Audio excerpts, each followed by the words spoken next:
बाजार पूरी तरह से बंद है। हालात का जायजा लेने के लिए पुलिस और प्रशासन के अधिकारी सड़कों पर निकले हैं। क्षेत्र में धारा 163 लगी हुई है।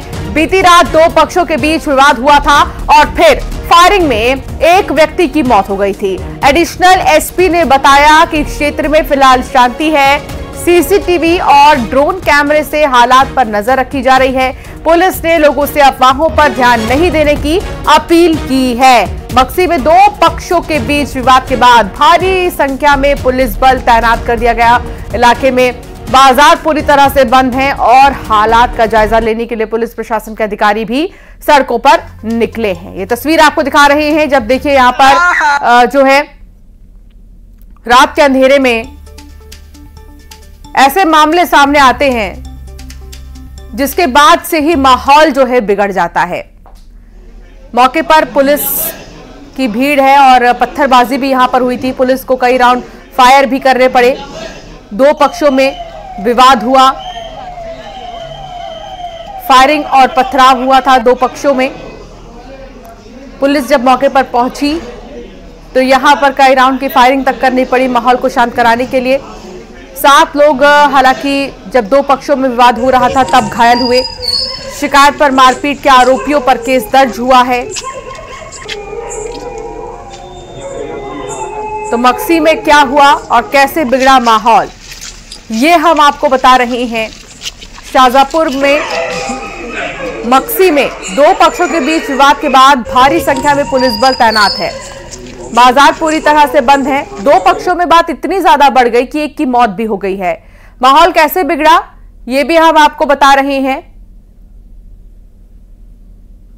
मारपीट के बाद कुछ लोग मौके पर पहुंचे थे। पुलिस भी मौके पर मौजूद थी जिनसे बातचीत की गई। मौके पर ही बातचीत की गई। हालात का जायजा लेने के लिए जब देखिए भारी संख्या में सड़कों पर पुलिस के अधिकारी नजर आए। क्षेत्र में धारा 163 लगी हुई है। क्षेत्र में धारा 163 लगी हुई है। बीती रात दो पक्षों के बीच विवाद इतना ज्यादा हुआ कि फायरिंग भी हुई और एक व्यक्ति की मौत इसमें हो गई। एडिशनल एसपी ने बताया कि क्षेत्र में फिलहाल शांति है। सीसीटीवी और ड्रोन कैमरे से हालात पर नजर रखी जा रही है। लोगों से अफवाहों पर ध्यान नहीं देने की भी अपील की जा रही है। दो पक्ष में कहासुनी और मारपीट इतनी ज्यादा बढ़ गई कि हथियार तक बाहर निकल आए। फायरिंग तक हुई है और एक की मौत हो गई है। इस फायरिंग में एक की मौत, कई लोग घायल बताए जा रहे हैं। मक्सी का माहौल आखिर कौन बिगाड़ रहा है? और पुलिस ने एक तरफ जहां आश्वासन दिया है कि नजर रखी जा रही है, ड्रोन से भी और सीसीटीवी पर भी नजर बनी हुई है। 163 लागू कर दी गई है और इलाके में 163 लागू करने की जानकारी भी साझा की गई। सुनील हंचौरिया संवाददाता साथ जुड़ गए हैं। सुनील, मक्सी में क्या हुआ था, एक बार उस पर प्रकाश डालें और अब पुलिस प्रशासन का क्या कहना है? देखिए, 2 दिन पहले दो लोगों के बीच एक आपसी रंजिश के चलते विवाद हुआ था और विवाद के बाद के विवाद ने राजनीतिक रंग भी लिया था। कुछ लोग एडिशनल एसपी और एसपी के पास पहुंचे थे जिन्होंने पुलिस कार्रवाई के ऊपर सवाल खड़े किए थे। बीती रात फिर ये हुआ कि दो पक्षों के बीच उसी बात को लेकर विवाद हुआ और विवाद इतना बड़ा कि हथियार बाहर निकले। इस पूरी घटना में एक व्यक्ति की मौत हो गई, 2 लोग घायल बताए जा रहे हैं। फिलहाल मक्सी में जो है स्थिति पूरी तरीके से नियंत्रण में। पुलिस जगह जगह तैनात है। तमाम आला अधिकारी वो लगातार जो है गश्त कर रहे हैं। फिलहाल कुछ लोगों के खिलाफ FIR भी मक्सी थाने में दर्ज की गई है। तमाम आला अधिकारी मक्सी पर इस समय मौजूद है। राहत भरी बात है कि फिलहाल स्थिति पूरी तरीके से नियंत्रण में है। बिल्कुल, और देखिए जिस तरीके से 163 लगाई गई है इलाके में ताकि लोगों को ये पता रहे कि अभी भी जो है पुलिस की नजर बनी हुई है। कोई अगर ऐसी हरकत करने के लिए सोचेगा भी तो गलत है। बहुत शुक्रिया सुनील जानकारी साझा करने के लिए। तो मक्सी में जो भी घटना हुई उस पर हालांकि पुलिस प्रशासन की पैनी नजर है। दो पक्ष के बीच विवाद इतना ज्यादा बढ़ा कि हथियार बीच में आ गए, फायरिंग बीच में आ गई। बाजार पूरी तरह से बंद है।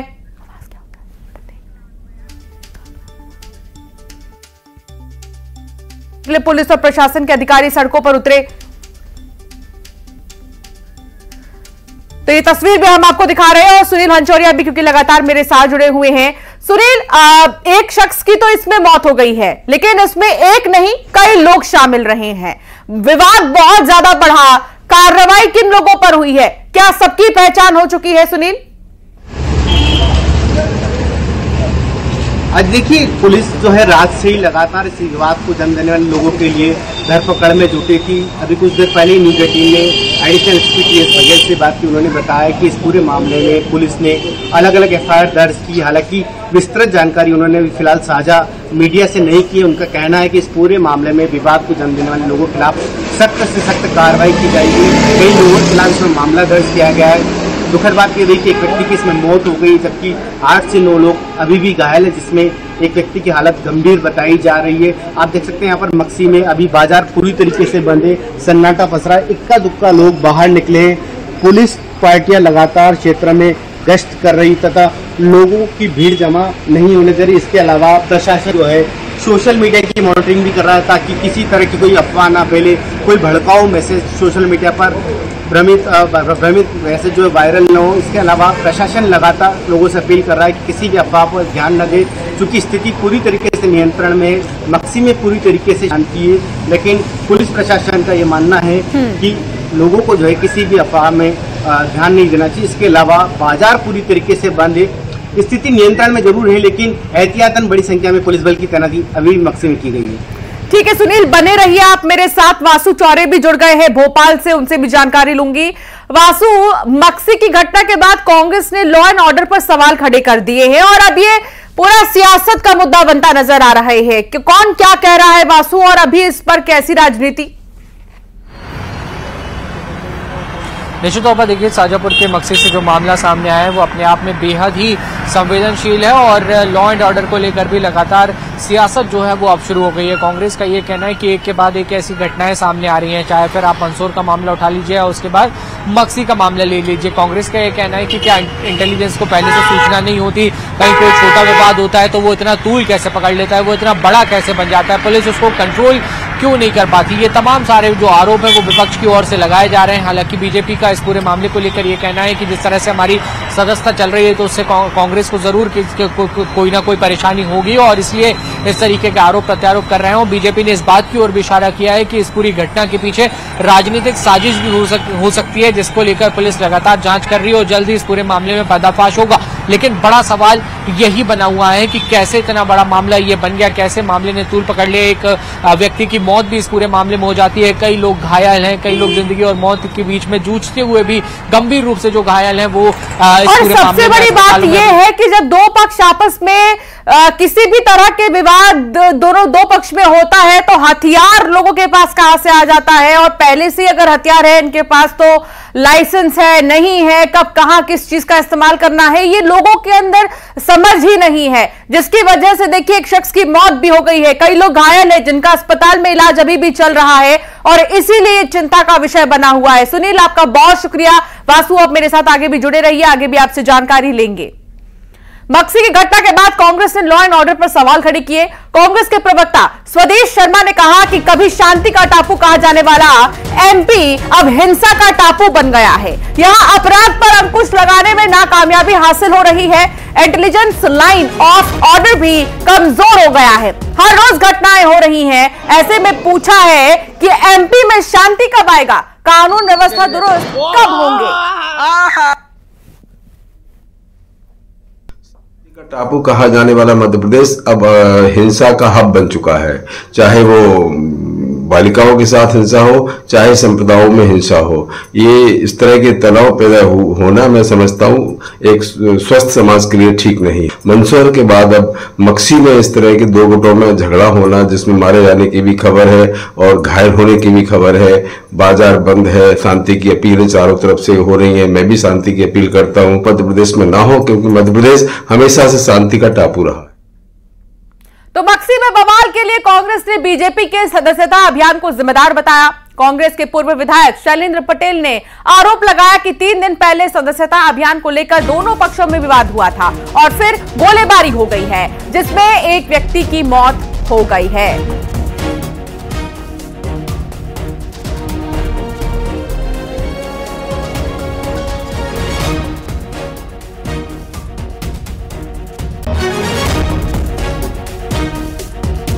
तो मक्सी में बवाल पर बीजेपी जिम्मेदार है, ये कांग्रेस का कहना है। आरोप लगाया गया है, गंभीर आरोप लगाया गया है और कहा कि सदस्यता अभियान को लेकर विवाद हुआ था और विवाद इतना ज्यादा बढ़ गया कि यहां पर फायरिंग तक हो गई, एक की मौत हो गई है। कांग्रेस का यह भी कहना है कि कानून व्यवस्था को दुरुस्त करने की जरूरत है। लॉ एंड ऑर्डर पर सवाल खड़े किए जा रहे हैं कांग्रेस की तरफ से, माफ कीजिएगा। और साथ ही ये भी कांग्रेस ने कहा है कि एक समय पर शांत रहा करता था ये मक्सी, लेकिन आखिर हो क्या गया है इस इलाके को, आखिर कौन है जो सुलगा रहा है। साथ ही सदस्यता अभियान को भी जिम्मेदार बताया गया है। जो कांग्रेस के पूर्व विधायक है शैलेंद्र पटेल, उन्होंने आरोप लगाया है कि 3 दिन पहले सदस्यता अभियान को लेकर ही दोनों पक्षों में विवाद हुआ था और फिर गोलीबारी हुई थी। जनता पार्टी का सदस्यता अभियान चल रहा है। 3 दिन पहले इन वर्गों में सदस्यता को लेकर झगड़ा हुआ था, लड़ाई हुई थी, मृत्यु हो गई। ऐसी सदस्यता से क्या होगा जिसके कारण खून खराबा हो? सदस्यता अच्छे कामों के लिए होती है, ना कि किसी की मृत्यु का वो कारक बने। रोज कहीं ना कहीं क्राइम हो रहे हैं, महिलाओं के साथ अत्याचार हो रहा है, बलात्कार हो रहा है, लूट हो रही, डकैती हो रही है और इस तरीके से लोगों की अगर गोली मार के हत्या कर दी जाती है तो हमारी कानून व्यवस्था पर प्रश्न चिन्ह उठते हैं। मक्सी में बवाल पर सियासत गरमाने लगी है। कांग्रेस के आरोपों पर बीजेपी ने पलटवार किया। बीजेपी के प्रवक्ता ने कहा कि सदस्यता अभियान को मिल रहे समर्थन से कई लोग चिढ़ रहे हैं। कांग्रेस मध्य प्रदेश की शांतिपूर्ण छवि को बिगाड़ने की कोशिश कर रही है। मक्सी बवाल के पीछे राजनीतिक साजिश भी हो सकती है, जल्द ही इसका पर्दाफाश होगा। पता है कि सदस्यता अभियान और उससे संबंधित समर्थन जो जनता में मिल रहा है उसको लेकर बहुत लोग हमसे चिढ़ेंगे भी। और मैं पहले भी इस बात को कह चुका हूं कि कांग्रेस के पास मध्य प्रदेश की जो शांतिपूर्ण छवि है उसको बिगाड़कर ही वो आगे बढ़ सकते हैं। विकास के रास्ते पर वो हमसे टक्कर नहीं ले सकते। तो हमें मालूम है कि इसमें उन लोगों की कुछ ना कुछ राजनीतिक साजिश भी हो सकती है। जल्दी इसका पर्दाफाश होगा। और अब बात करेंगे ऑपरेशन सृष्टि की। भोपाल के एक नामी इलाके से लापता हुई 5 साल की बच्ची सृष्टि का अभी तक कोई सुराग नहीं लग पाया। बच्ची की तलाश में सर्चिंग जारी है। मंगलवार दोपहर को बच्ची लापता हुई थी। ड्रोन के जरिए भी सर्चिंग की जा रही है। डॉग स्क्वाड, साइबर सेल और 5 थानों के 100 से भी ज्यादा पुलिसकर्मी बच्ची की तलाश में लगे हैं। वाजपेयी नगर मल्टी के सैकड़ों फ्लैट भी तलाशे गए हैं। मल्टी के पास नाले, पानी की टंकियां और तालाबों में भी गोताखोरों ने बच्ची की तलाश की है। मासूम बच्ची मल्टी में 2nd फ्लोर पर अपनी दादी के साथ थी, लेकिन उसके बाद से ही उसका कोई अता पता नहीं और अभी भी ऑपरेशन सृष्टि लगातार जारी है। डॉग स्क्वाड की टीम और कई टीमें लगी हुई हैं। इलाके के आसपास जो भी नाले हैं या तालाब है, नदियां हैं, यहां पर भी गोताखोर की जो टीमें हैं वो मौजूद हैं और सर्च कर रही हैं। अभी तक कोई सुराग नहीं मिल पाया है। वासु चौरे संवाददाता लगातार जुड़े हुए हैं। वासु, सृष्टि का कुछ पता चल सका?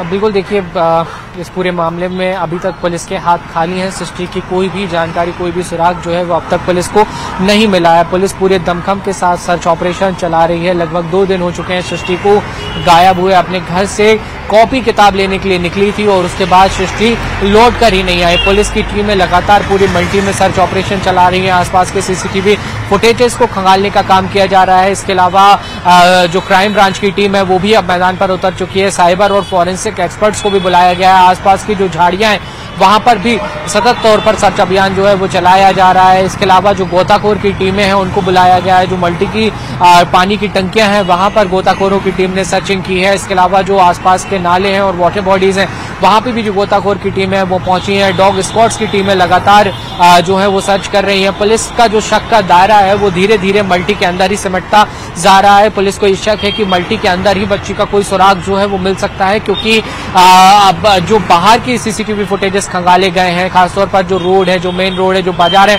उससे क्योंकि बहुत ज्यादा सुराग नहीं मिल रहा है। जो लोगों से पूछताछ की गई है उसमें भी कुछ पुख्ता बातें निकलकर सामने नहीं आ रही है। लिहाजा पुलिस मल्टी में ही सर्च ऑपरेशन को ज्यादा प्रभावी रूप से, ज्यादा तेज और ज्यादा सतत रूप से चलाने की ओर जोर दे रही है। पुलिस का ये दावा जरूर है कि जल्दी सृष्टि को खोज लिया जाएगा, लेकिन चिंता का विषय यह है कि 2 दिन से बच्ची गायब है, उसका कोई सुराग नहीं मिल रहा है। उम्मीदें हैं, दुआओं और प्रार्थनाओं का दौर भी जारी है कि सृष्टि जल्द से जल्द मिल जाए, जहां पर भी सृष्टि हो सुरक्षित हो और वो जल्द ही घर वापस आ जाए। लिहाजा ये बताया जा रहा है कि सृष्टि जब घर से गायब हुई तो उस समय उसकी दादी अकेली थी, घर पे दादी के साथ थी वो, और दादी से ये कहकर निकली थी कि वो कॉपी किताब लेने जा रही है, लेकिन फिर उसके बाद वे लौट कर नहीं आई। कुछ सीसीटीवी फुटेज जरूर इस पूरे मामले में सामने आए हैं। एक और एंगल ये भी है कि जब सृष्टि घर से गायब हुई उस दौरान वहां पर दवा का छिड़काव भी हो रहा था। अब ये संदेहास्पद स्थिति जरूर है कि जो दवा का छिड़काव करने क्या नगर निगम की टीम आई थी या जो जिम्मेदार एजेंसी है वही कर रहे थे, या कोई और साजिश की आशंका जो है वो इसमें बनी हुई है। ये तमाम सारे सवाल हैं जिनसे जल्द ही पर्दा उठ जाएगा, पुलिस ये दावा कर रही है। बहुत शुक्रिया वासु, जानकारी साझा करने के लिए। आगे भी नजर बनाए रखिएगा। आगे बढ़ेंगे और बात करेंगे इंदौर की, जहां महिला ने पति और सास ससुर पर प्रताड़ित करने के आरोप लगाए हैं। महिला ने वीडियो बनाकर सोशल मीडिया पर डाल दिया है। सास ससुर और पति से डरकर बाथरूम में बंद हो गई महिला। पिता और पति से मदद की गुहार लगा रही है। पति और सास ससुर से खुद के जान को खतरा भी बताया है। पुलिस ने बाथरूम से महिला को बाहर निकाला है। तुकोगंज थाना क्षेत्र का ये मामला बताया जा रहा है और पुलिस जांच में जुटी हुई है। यहां पर महिला ने सास ससुर और पति पर प्रताड़ित करने के आरोप लगाए हैं और अपने पिता से मदद की गुहार लगा रही है।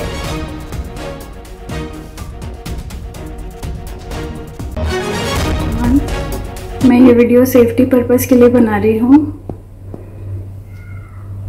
मेरे साथ अत्याचार हुआ है। 7 साल के पहले ही ये सब हो रहा है। अभी रूम की लाइट भी बंद कर दी थी इन लोगों ने। मुझे खाने के लिए भी अभी कुछ नहीं दिया है। किसी भी कारण से मेरा बीपी लो होता है या मुझे डर लग रहा है इन लोगों से,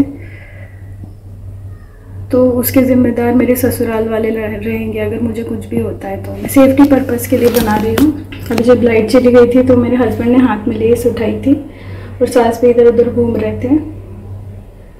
मैं सिर्फ सेफ्टी पर्पस के लिए बना रही हूँ। मुझे डर है मेरी लाइफ को लेकर, ये लोग मुझे कुछ कर ना दें। अगर मुझे कुछ भी होता है तो इसके जिम्मेदार मेरे ससुराल वाले रहेंगे। मेरे ससुर जी राजेंद्र चौहान, सास विष्णुप्रिया चौहान, हस्बैंड देवांग सिंह चौहान, काकी सास अलका चौहान, काका ससुर पुष्पेंद्र सिंह चौहान और काका ससुर की बेटी परिधि चौहान। अगर मुझे कुछ भी होता है तो इसके जिम्मेदार यही लोग रहेंगे। मैं डरी हुई हूँ, ढंग से बता पा रही हूँ या नहीं मुझे नहीं पता, लेकिन मुझे शंका है इन लोगों पे। ये लोग मुझे कुछ कर सकते हैं। मैं सेफ्टी पर्पस के लिए बना रही हूँ ये वीडियो। मेरे साथ कुछ भी हुआ तो यही लोग जिम्मेदार होंगे। इन लोगों के अत्याचार से मैंने कुछ कर लिया खुद को। शहडोल में रेत माफिया मासूम बच्चों की जान जोखिम में डाल रहे हैं और छोटे बच्चे जान जोखिम में डालकर नदी से रेत डालकर नदी से लेकर जा रहे हैं। नदी के भीतर तेज धारा में घुसकर बच्चे रेत निकालते हैं। कभी भी कोई भी बड़ा हादसा हो सकता है। रेत निकालने के लिए पहले ये बच्चे पानी के अंदर डूबकर तसला में रेत भरते हैं। नदी की तेज धार के बीच रेत निकालकर किनारे पर इकट्ठा करते हैं। बाद में रेत माफिया अवैध परिवहन कर रेत ले जाते हैं। सिंहपुर थाना क्षेत्र के नगबही नदी में हर दिन ऐसा ही होता है, खुलेआम, लेकिन प्रशासन को शायद ये नजर नहीं आता। सौरभ संवाददाता साथ जुड़ गए हैं। सौरभ, बच्चे जान जोखिम में डालकर इस तरीके से रेत बाहर निकाल रहे हैं, रेत माफिया आते हैं, रेत लेकर जाते हैं, क्या सब सो रहे हैं? जी हाँ, जिले में लगभग कुछ ऐसा ही माहौल है। जितनी भी छोटी नदियां हैं वहां पे अभी वर्तमान में बीच धार में ही जो है रेत निकालने का जो अवैध कारोबार है वो चल रहा है। इस कारोबार में जो रेत माफिया है वो छोटे बच्चों का सहारा लेता है और नदी के बीच बहाव में छोटे बच्चों को उतारा जाता है। बच्चे अंदर गोता लगाकर धार से रेत निकालते हैं, उसके बाद वह उसे किनारे पर एकत्रित करते हैं। इसके बाद जो खनन माफिया होता है उन्हें वह अलग अलग स्थानों पर बेचते हैं। हालांकि इस पूरे मामले की जानकारी स्थानीय पुलिस को होती है, लेकिन मिली भगत के कारण इस पर कोई कार्रवाई नहीं हो पा रही है। बहुत शुक्रिया सौरभ जानकारी साझा करने के लिए। बुलेटिन में